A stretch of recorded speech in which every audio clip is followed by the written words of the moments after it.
Hello friends, स्वागत है आपका फिर से आपके अपने channel A to Z job vacancies में।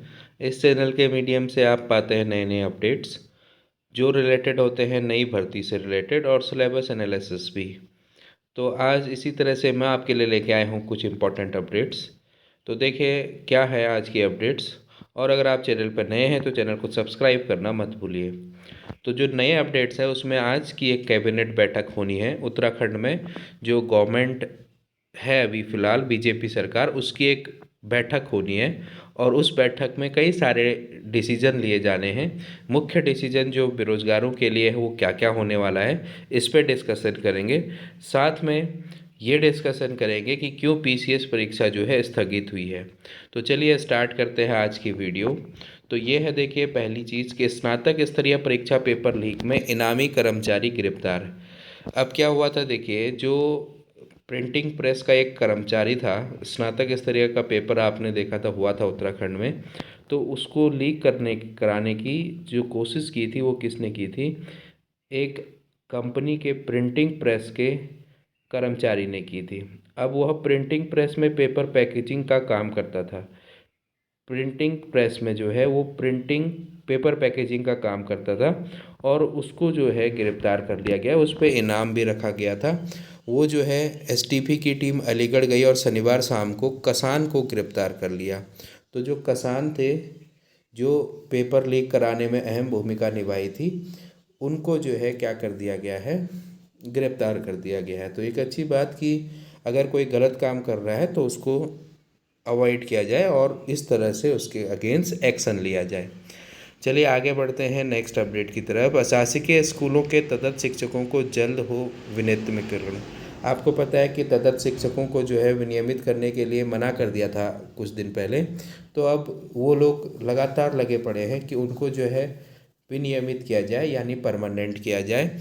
होता क्या था कि जनरली पहले विनियमितीकरण की व्यवस्था थी, बाद में विनियमितीकरण की व्यवस्था को हटा दिया गया था।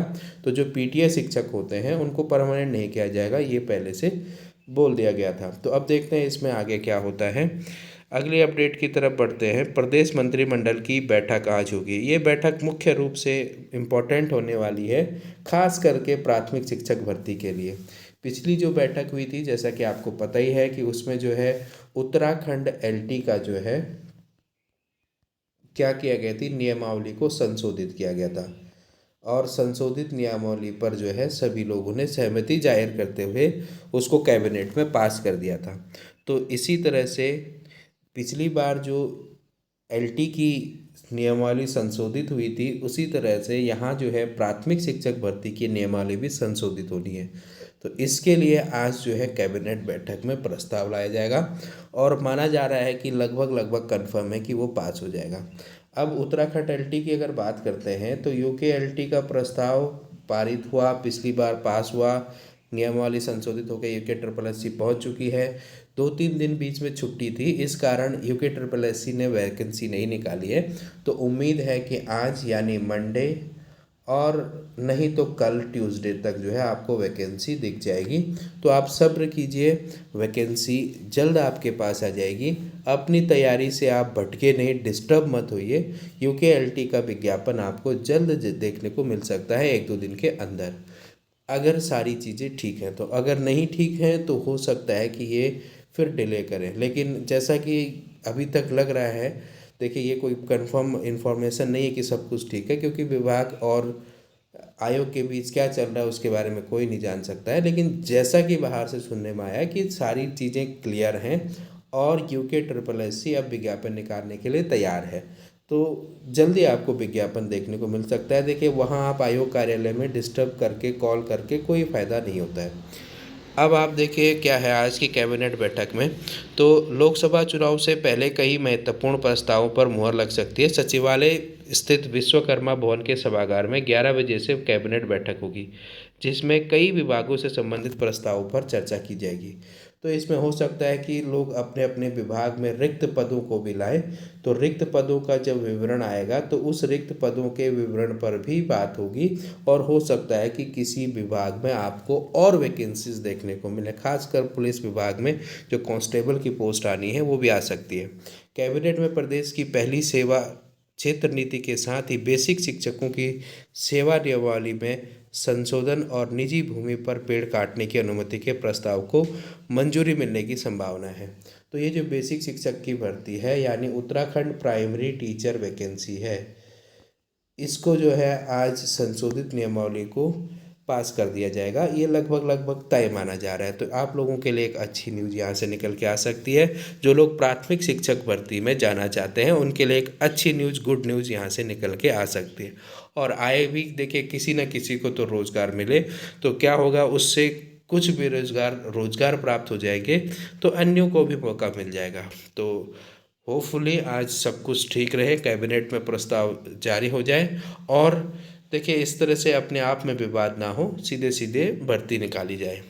बेसिक शिक्षा की नियमावली में बदलाव होगा। देखिए इसके लिए क्या कहा था कल सचिव ने, तो बेसिक शिक्षकों की भर्ती के लिए बीएड को सेवा नियमावली से बाहर किया जाने का सुप्रीम कोर्ट का आदेश है। जल्द ही संशोधित नियमावली जारी हो जाएगी जिसमें बदलाव के बाद विभाग को शिक्षक भर्ती का आदेश जारी किया जाएगा। विभाग में शिक्षकों की कमी बनी है। नियमावली में बदलाव के बाद रुकी भर्ती शुरू हो पाएगी, रविनाथ रामन शिक्षा सचिव, ये शिक्षा सचिव का कहना था। और जैसे कि प्राथमिक शिक्षक के लिए किसी आयोग की जरूरत नहीं होती है, शिक्षा विभाग अभी तक जो है डायरेक्ट इसको निकालता था, तो यहाँ भी आपको यहाँ वैकेंसी शिक्षा विभाग की तरफ से डायरेक्ट देखने को मिलेगी। तो इसमें क्या होगा, अगर प्रस्ताव पारित हो गया और पास हो गया तो जल्द ही वैकेंसी देखने को मिल सकती है।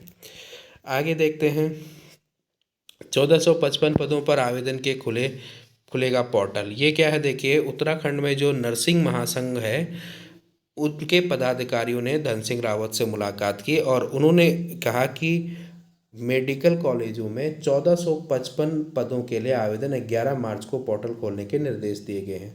तो अब आज से आपको फिर से ये पोर्टल खुल जाएगा शायद। 1455 पदों का मेडिकल कॉलेजों में थी। अब इससे क्या होगा, देखिए मेडिकल के फील्ड में जाने वाले बेरोजगारों को एक अच्छा फायदा होने वाला है। स्वास्थ्य मंत्री ने कहा कि जिन लोगों का चयन चिकित्सा स्वास्थ्य में एक बार हो चुका है वह दोबारा इस भर्ती में आवेदन ना करें। इस संवाद में नर्सिंग महासंघ ने, अब हुआ क्या था देखिए कि जिनका चयन हो रहा था वो भी यहाँ आवेदन कर रहे थे, इसीलिए जो है इस 1455 के पोर्टल को रोक दिया गया था ताकि क्या हो जाए, लिमिटेड लोग ही आए और भर्ती में दो दो जगह लोग ना जाएं, क्योंकि यहाँ पे अगर जाएंगे वहाँ भी जाएंगे तो यहाँ की सीटें फिर खाली रह जाएंगी। तो अब क्या होगा, इसका पोर्टल खोल दिया गया है और अब इन लोगों को पहले हिदायत दी गई है कि आप लोग अप्लाई ना करें जो पहले से वर्किंग हैं। तो इस तरह से एक अच्छी जो बात सामने निकल के आ रही है, ये मेडिकल कॉलेजों में 1455 पदों के लिए आवेदन 11 तारीख यानी आज से खुलने के चांसेस हैं। अब देखते हैं कितना खुलता है या नहीं खुलता है। तो इसके लिए आप वेट करना, इसके लिए आप देखिएगा पोर्टल खोल चेक करते रहिएगा, खुल जाएगा तो आप अप्लाई कर सकते हैं। आप बेस्ट विशेज आपके लिए। अब बात करते हैं, देखिए पीसीएस प्री परीक्षा स्थगित, ये बात न्यूज़ है यूपी की। अब यूपी में क्या हुआ है कि फिलहाल जो है पीसीएस प्री परीक्षा को क्या कर दिया गया है, स्थगित कर दिया गया है। 17 मार्च को होनी थी प्री परीक्षा, 220 पदों पर जो है उत्तर प्रदेश पीसीएस में था, लेकिन अब क्या कर दिया गया है, 17 मार्च को होने वाली परीक्षा लोक सेवा आयोग ने जारी की सूचना, अब जुलाई में पेपर होने की उम्मीद। तो फिलहाल अभी पेपर नहीं होगा, अब जुलाई में हो सकता है। तो एक और भर्ती की परीक्षा जो है स्थगित हो गई है यूपी में। अब बात करते हैं अगली अपडेट की। अधीनस्थ सेवा चयन आयोग 2847 पदों पर करेगा भर्ती। ये है देखिए यूपी का अधीनस्थ सेवा चयन आयोग, इसने जो है जेई सिविल और सहायक विकास अधिकारी के पदों के लिए विज्ञप्ति मांगी है और आवेदन जो स्टार्ट होंगे वो 7 मई से स्टार्ट होंगे। तो उससे पहले क्योंकि लोकसभा चुनाव हो जाएंगे तो उस सब में, लेकिन अभी से उन्होंने जो है डिक्लेयर कर दिया कि ये भर्ती आने वाली है। तो एक अच्छी बात, इस भर्ती के लिए पीटी 2023 में शामिल अभ्यर्थी ही आवेदन कर सकते हैं। आपको पता होगा कि यूपी में जो है वो प्राइमरी टेस्ट होता है एक, जिसके बाद ही आप अधीनस्थ सेवा चयन आयोग के भर्तियों के लिए अप्लाई कर सकते हैं। तो ये एक अच्छी अपॉर्चुनिटी अगर आपने वहाँ पीटी 2023 क्वालिफाई किया तो ये था आपके लिए आज के अपडेट। इसी तरह के अपडेट के लिए आप बने रहे A to Z job vacancy channel के साथ। और मेरी शुभकामनाएं LT 2024 के कैंडिडेट के लिए कि आज उनको विज्ञापन देखने को मिले, जल्दी से आयोग उनके लिए विज्ञापन जारी करे और वो लोग अपनी प्रिपरेशन को कंटिन्यू रख पाएँ, क्योंकि कुछ एक हफ्ते से वो लोग डिस्टर्ब हैं, तो इसी सब में फंसे हुए हैं कि कब भर्ती आएगी, क्या आएगी। लेकिन होपफुली आज भर्ती आ जाए, आयोग अपने कार्यालय से भर्ती निकाले और सभी बेरोजगारों के चेहरे खिलखिला के उठें। देखिए, ये मैं अनुमान या कुछ ऐसा नहीं है, ये मैं किसी से पता नहीं किया कि आज भर्ती आएगी, जस्ट अनुमान लगाया जा रहा है। तो होपफुली कि आज भर्ती आ जाए, और all the best for all the candidate. और प्राइमरी शिक्षकों भर्ती के लिए भी ऑल द बेस्ट, आज आपको अच्छी न्यूज़ मिले।